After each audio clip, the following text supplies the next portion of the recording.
curte esporte, começando mais uma hora do esporte. E tivemos aqui uma informação essa semana, né?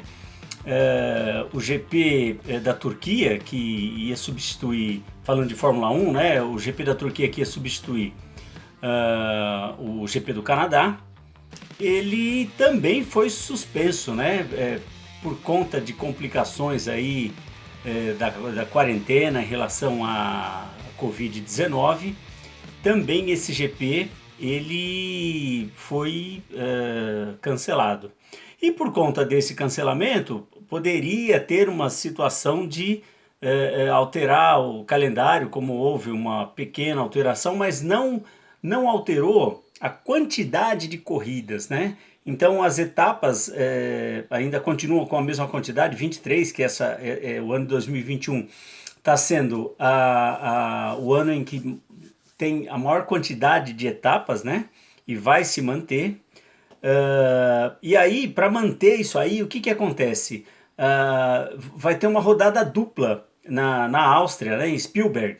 E aí, aquilo que foi cancelado, né? Da Turquia, o GP da Turquia, né, que era Canadá, aí cancelou, passou a ser Turquia. Turquia também cancelou, agora vai ter terão duas etapas em Spielberg. E aí, para manter, né, essa quantidade de corridas, dia 27 de junho e dia 4 de julho, né? Então mantém assim. E aí a gente vai continuar vendo aí essa temporada que está muito legal, né? A temporada desse ano está muito boa. E aí já tem até rumores, né? Já tem até alguns especialistas aí, pessoas da McLaren inclusive, falando que talvez, né? É só uma questão de tempo para o Hamilton e o Max Verstappen se enroscarem em algum momento. Quer dizer, as coisas parecem que vão esquentar cada vez mais. É bom que esquente, mas não saia da esportividade, né? Hoje eu acho que não tem mais espaço para algumas situações como aconteceram no passado, né? Eu penso que a questão esportiva deve prevalecer. Claro que ninguém vai ceder o lugar para o outro assim de mão beijada, mas que tudo transcorra muito bem para que nós tenhamos aí várias etapas e essa temporada promete muito, né?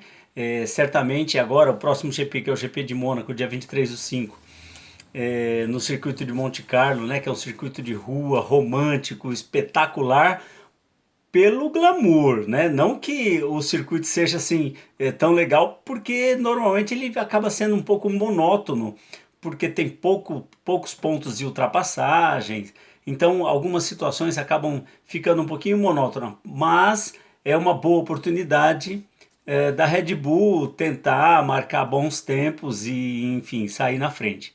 Isso só dia 23, só no GP para a gente ver. Então, vamos esperar, né, essa próxima etapa e vamos ver como ficarão as coisas aí na Fórmula 1, tá certo? Muito bem. Agora eu vou aproveitar e dar um pitaco um pouquinho aqui na área em que o Clóvis muito bem sempre abrange, que é o futebol, né? Mas ontem tivemos um derby, e um derby precisa ser comentado. Todo derby, que é talvez os mais românticos, né? Sempre acham que o futebol paulista, ele, na sua essência, ele tem esse grande jogo que é Corinthians e Palmeiras, Palmeiras e Corinthians, né? Então ontem, como foi na casa do Corinthians, né? Corinthians e Palmeiras. O Corinthians tinha a melhor campanha, então ele levava vantagem, e a única vantagem que se tem nessa fase agora do Campeonato Paulista é a de jogar em casa, né? De fazer o jogo em casa, porque é um jogo único, e foi o que aconteceu. Mas foi um jogo em que o Palmeiras ontem venceu, e venceu com folga, né? Venceu com folga o arqui-rival, que é o Corinthians, né? Teve caneta do Veiga em cima do Luan, teve o Luiz Adriano se consagrando como o rei aí do derby, né? Que ele gosta de marcar no gol no Corinthians, né? Teve bolas na trave, teve o Vitor Luiz com um grande jogo, um grande gol. Ele ainda perdeu uma outra oportunidade. O Vitor Luiz que é um jogador da base do Palmeiras, que tem raízes no Palmeiras, assim como o Rafael Veiga, né? Tem raízes e é torcedor, inclusive, e fico muito feliz quando isso acontece. E não só por ser palmeirense, mas isso quando acontece de um jogador de base, que ele veste a camisa e dá aquele sangue e ele gosta do clube em que ele está jogando, isso é muito legal, né? Assim como acontece, por exemplo, com outros jogadores, né? No caso do Corinthians, tem um jogador do Corinthians, né? Que ontem até se envolveu lá naquela confusão e tal, que é torcedor do Corinthians, né? Que tá claro que ele é torcedor do Corinthians, mas ele entra muito em confusão, isso é muito ruim, né? Não precisa exagerar tanto assim, né? Mas de qualquer forma, foi um jogo em que o Palmeiras manteve o controle do começo até o final. O Corinthians teve mais posse de bola, mas uma posse de bola que a gente pode dizer que foi uma posse de bola um pouco inútil, porque não conseguia chegar, né? Não conseguia chegar. E o Palmeiras venceu com folga. O Corinthians tinha a possibilidade de ter eliminado o Palmeiras se ele vencesse o jogo, aliás, se ele não ganhasse o jogo, se ele perdesse o jogo, né? O anterior.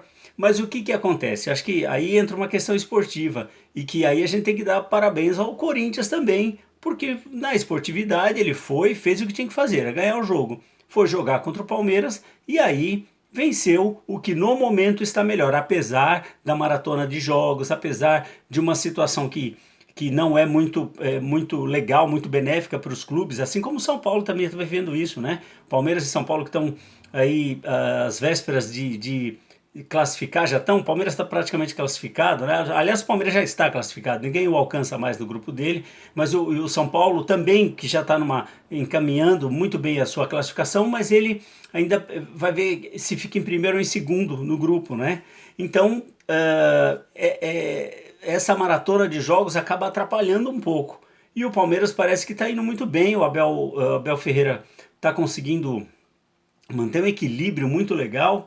E aí o Palmeiras se classificou e o São Paulo também se classificou, venceu com folga, e aí vai fazer o choque rei, né? Palmeiras e São Paulo e Palmeiras, né?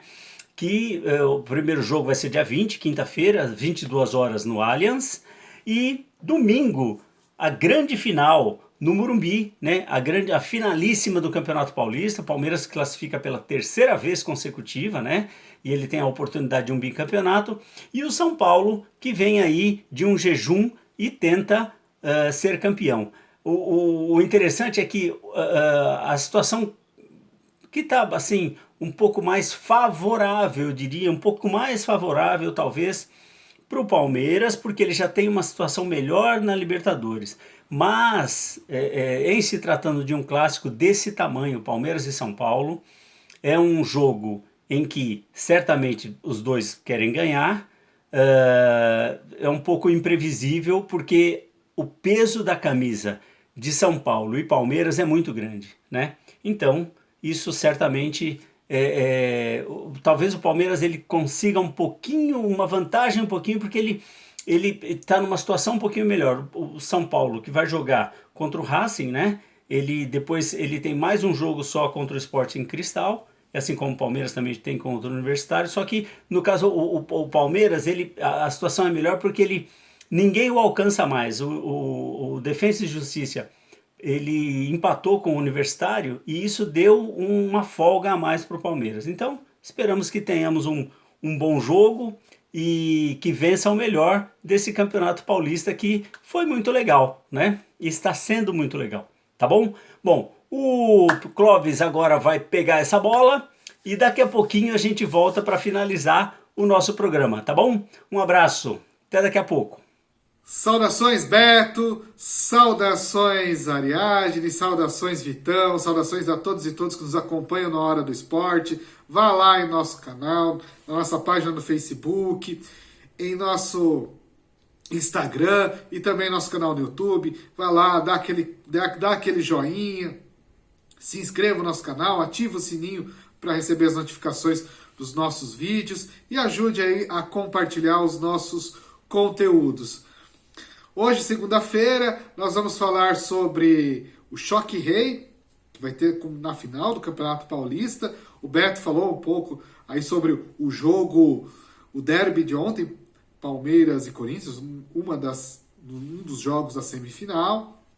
Vou falar um pouco da outra semifinal, São Paulo e Mirassol, e as perspectivas aí para este confronto entre São Paulo e Palmeiras, Palmeiras e São Paulo, enfim, choque rei. Também falar um pouco da Libertadores, as perspectivas dos brasileiros na Taça Libertadores da América. E aqui no Hora do Esporte nós sempre nos posicionamos.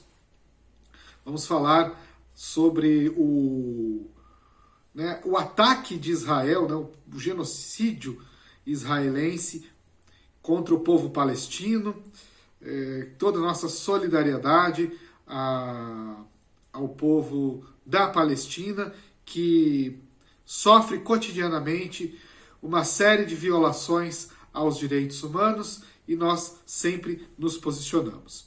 Bom, então vamos começar pelo Campeonato Paulista. Ontem nós tivemos 2 jogos das semifinais, Palmeiras e Corinthians, né? Corinthians e Palmeiras, o jogo foi lá em Itaquera. O Beto destrinchou muito bem, né, o derby de ontem. Ontem também nós tivemos São Paulo e Mirassol. São Paulo goleou o Mirassol por 4-0. Começou um jogo ali enroscado, uma marcação forte do Mirassol, mas aos poucos o São Paulo foi se impondo e criou algumas chances. E no finalzinho do primeiro tempo, um escanteio bem batido pelo Benítez, que já tinha levado perigo em lances anteriores. O São Paulo faz o seu primeiro gol com Arboleda. Vira o primeiro tempo com 1-0, dá aquela tranquilidade, afasta aquele fantasma. O São Paulo, que ao longo desse período vem acumulando alguns tropeços, alguns vexames, aqueles fantasmas. O ano passado o Mirassol eliminou o São Paulo neste mesmo Morumbi. E então toda aquela questão negativa, aqueles velhos fantasmas que assombram o tricolor, dessa vez, digamos assim, foram exorcizados. Aos poucos o São Paulo vai exorcizando os seus demônios, assim como podemos dizer, ou vai espantando velhos fantasmas, como as eliminações, as derrotas em clássicos. São Paulo vai para esse jogo contra o Palmeiras já tendo vencido já por 2 oportunidades o Palmeiras no Allianz, né, no Allianz Parque. Desde a sua inauguração, o São Paulo sempre sofreu com o Palmeiras, tem sofrido em clássicos. Dessa vez tem obtido bons resultados. Tudo bem que o primeiro turno era um contexto diferente, o Palmeiras com um time misto, mas isso vai dando aquela confiança necessária para você enfrentar um grande adversário, que é o Palmeiras, campeão da Taça Libertadores da América, da Copa do Brasil. Na Libertadores, na fase de grupos, aí tem nadado de braçada. Esses resultados, a forma como vem vencendo, vai dando confiança para o elenco de Hernan Crespo, e isso é muito importante. Então o jogo foi ali, né, como disse, 1-0 no final do segundo tempo, espantando aqueles fantasmas. Logo em seguida faz um gol, né, um gol ali, o Pablo erra, mas o zagueirão lá do Mirassol acaba pondo a bola para dentro, e depois o São Paulo vai, né, ganhando, vai se tornando senhor da partida e comandando todas as ações e chegando ao terceiro gol. Depois, né, o terceiro gol com o Gabriel Sara, também uma jogada de escanteio, e depois o gol do Luciano, que também entrou ali, já entrou no segundo tempo, fazendo gol também, espantando aquela, né, a falta de gols. Então, São Paulo classifica, vai para a final contra o Palmeiras. Tem um jogo agora antes, um jogo importante pela Taça Libertadores contra o Racing. E ainda depois o Choque Rei, que tem tudo para ser um grande jogo, um confronto entre Abel Ferreira, português, e Hernan Crespo, argentino. Pela primeira vez na história do Campeonato Paulista, uma decisão entre técnicos estrangeiros. Então vamos torcer para que nós tenhamos dois grandes confrontos. O Palmeiras, uma equipe já mais pronta, já um trabalho um pouco mais que ganhou consistência ao longo destes meses em que o Abel Ferreira está no comando da equipe do Palestra Itália. E do lado de São Paulo, o Hernan Crespo começando o seu trabalho, mas dando bons indícios que o seu trabalho será satisfatório e trará alegrias para a torcida tricolor. Então, sobre a grande final do Paulistão, o Choque Rei, é isso. Mudando de chave, aí, falando da Taça Libertadores da América, nesta semana nós temos a penúltima rodada da fase de grupos. Alguns times brasileiros com uma situação resolvida, outros encaminhada, outros já uma situação um pouco delicada, mas no geral todos os que estão disputando a fase de grupos têm chances de avançar para as oitavas de final. Vamos começando pelo grupo A, o grupo onde o Palmeiras está, vai enfrentar o Defensa e Justiça. O Palmeiras deve mandar a campo um time reserva, já que está classificado, 12 pontos, 100% de aproveitamento, uma campanha excelente. Ainda mais que na quinta-feira já tem o primeiro jogo da decisão do Campeonato Paulista contra o São Paulo. Então o Palmeiras numa situação tranquila contra o Defensa e Justiça. Outro do grupo B, amanhã, na quinta-feira, às 21 horas, o Internacional de Porto Alegre com uma situação complicada no seu grupo. Os 4 estão com 6 pontos. Então, Internacional em primeiro, pelos critérios de desempate. Always Ready da Bolívia, 6 pontos. Olímpia do Paraguai, 6. Deportivo Táchira, 6. O Olímpia foi goleado por 6-1 no jogo, no primeiro turno do grupo B. Agora é outro jogo. O Olímpia precisa também da vitória. E o Internacional, digamos, está machucado por conta da derrota no Grenal de ontem, no jogo primeiro jogo da final do Campeonato Gaúcho. E uma derrota num clássico contra o Grêmio sempre deixam sequelas. E o Miguel Ángel Ramírez, técnico internacional, já começa a ser questionado. Marcelo Lomba, a torcida colorada, um pouco, digamos, enraivecida diante dessa derrota no Grenal. E quem sabe, né, quem vive em Porto Alegre ou já vivenciou esse clima lá no Rio Grande do Sul sabe muito bem o quanto essa rivalidade é grande. O Santos, no grupo C, na terça-feira, amanhã às 19h15, enfrenta o Strongest da Bolívia. A equipe do Fernando Diniz venceu por 1-0 o Boca Juniors na Vila Belmiro, deu aquele respiro, está em segundo lugar do grupo, mas é um jogo muito difícil porque jogar na altitude é sempre complicado.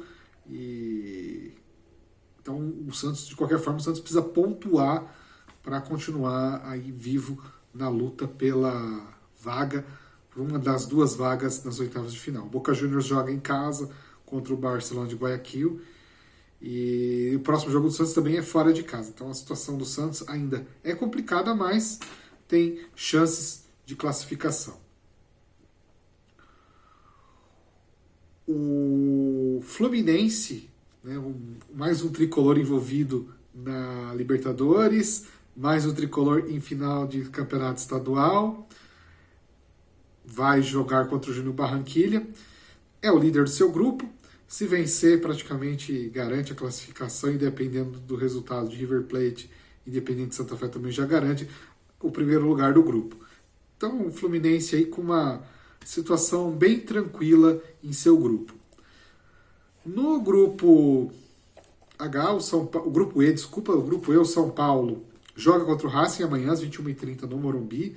Vai jogar também com o time reserva, até porque também faz a final contra o Palmeiras na quinta-feira, o primeiro jogo. O São Paulo então deve vir com um time bem modificado em relação aos dois últimos jogos contra Ferroviária e Mirassol. O Racing também deve mandar a campo um time alterado, com alterações, porque disputou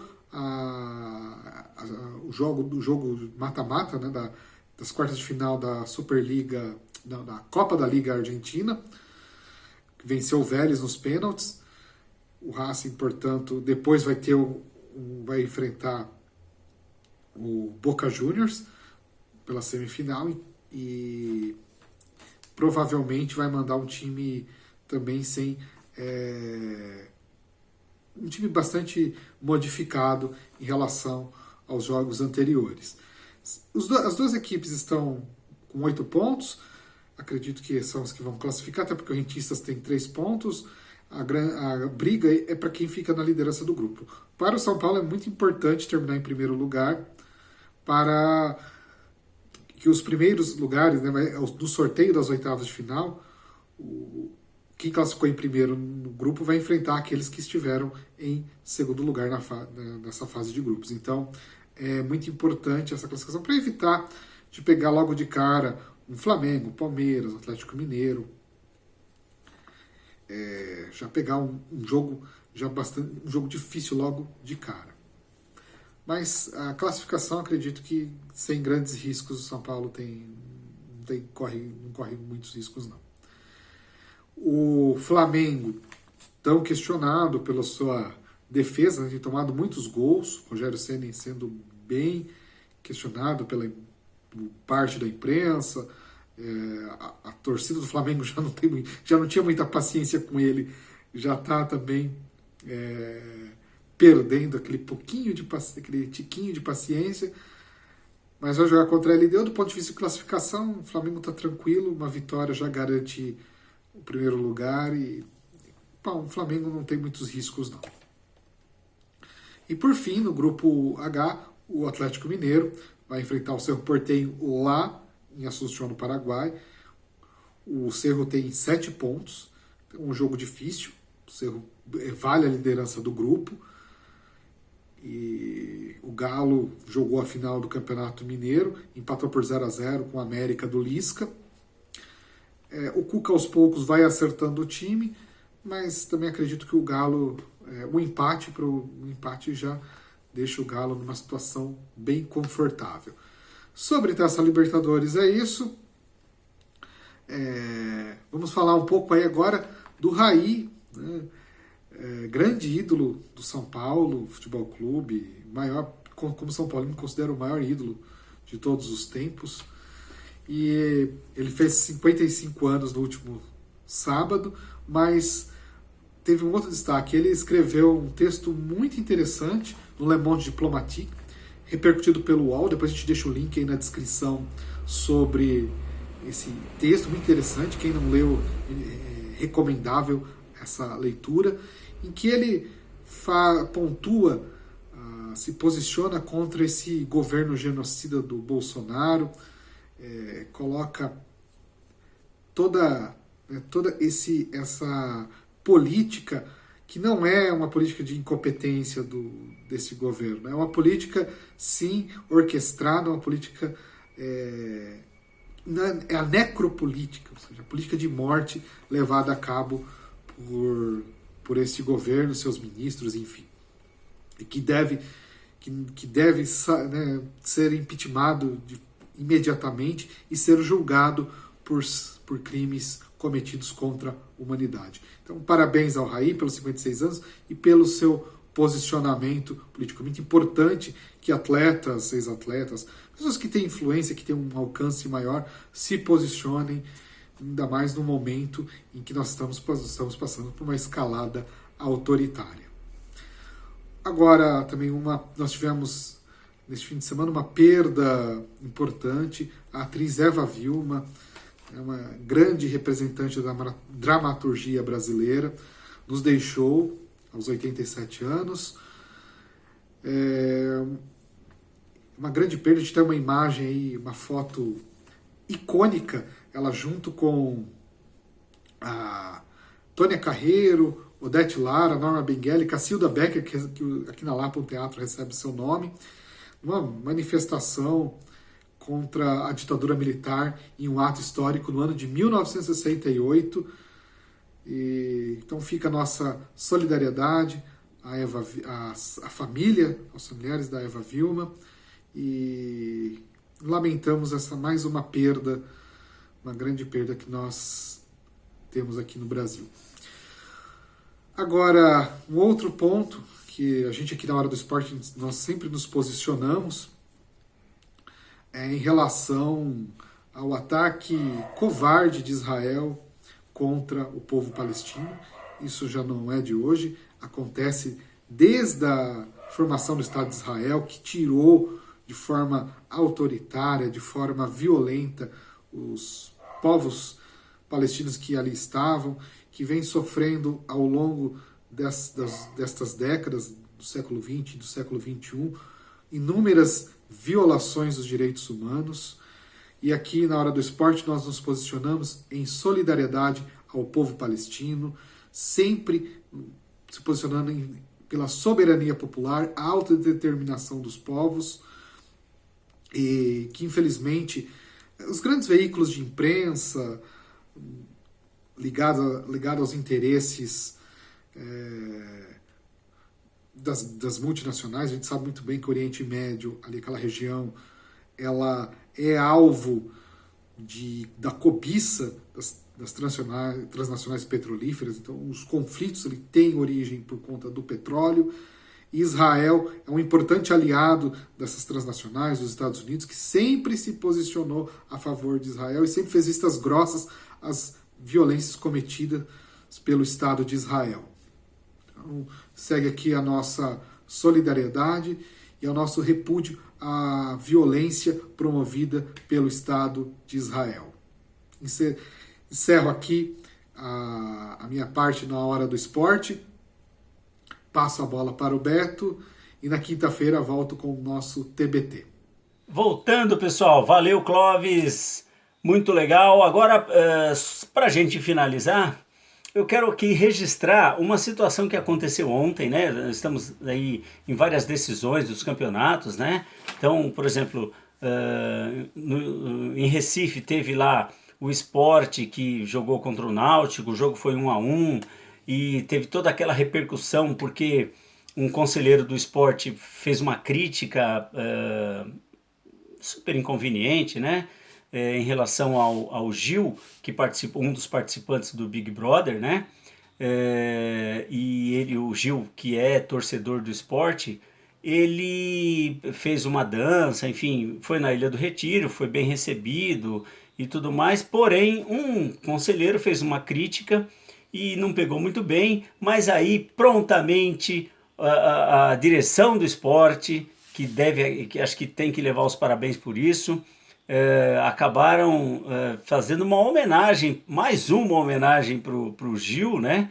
O Gil do Vigor, e todos entraram com uma camisa comemorativa, com o nome e dizendo que era do Vigor. Muito legal isso. Depois fizeram uma dancinha bacana, então esse é um registro muito legal, bem humorado. Eu acho que é assim que a gente tem que levar, com leveza as coisas.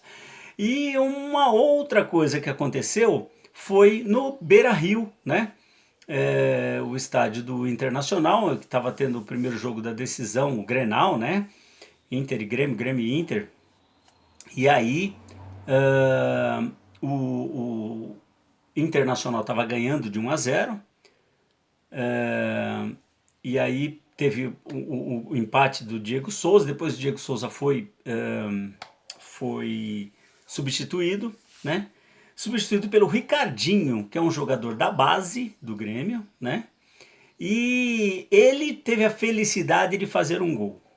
Quando ele fez o gol, ele fez uma homenagem ao pai e ao avô, né? Naquele momento, que foi bacana, e ao final do jogo foi o mais legal ainda. Ele fez lá suas orações e atravessou o campo do Beira-Rio, né? Ele atravessou de gol a gol, né? De joelhos. E foi assim muito legal. Então, tem coisas que a gente tem que levar com leveza, tem coisas que a gente tem que levar com o máximo respeito. E o futebol é isso, né? O futebol nos encanta, o futebol, em alguns momentos as pessoas acabam ficando nervosas, é o calor do jogo, briga daqui e tal, mas tem um lado mais tranquilo, um lado mais leve, e é assim que a gente tem que levar a nossa vida, tá certo? Então fica aqui um abraço para todos vocês que acompanham o programa Hora do Esporte, um abraço pessoal da WTV Brasil, um abraço para todos que nos acompanham, nos prestigiem, e até a próxima, tá bom? Tchau, até mais.